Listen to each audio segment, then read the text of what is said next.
To jama'a, za ku sauran labarai mai ɗumi da Yalwa TV. To fa, attajiri wai me ya faru ne na ka matsa yan adidin sau gaba ɗaya ka sa sai lamba suke wata koriyar lamba ni ban gane ba. To ai ba su ga komai ba. Abin tambaya anan shine kana ganin wannan abin da kake yi ba zai taɓa maka siyasa ka ba kuwa? To su zaɓen, kar su zaɓen ni dai aiki na nake. Dama ba su suka zaɓe ni ba.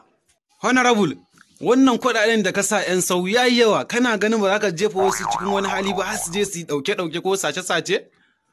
To idan ka ga ba za ka iya ba, za ka iya nemo tamfol, ka samu ɗan sawunka ka lullube shi.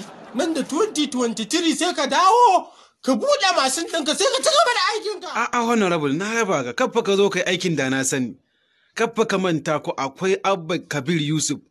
Kai, gwamna ɗan albarka. Ina da ya raba ka wani rabu.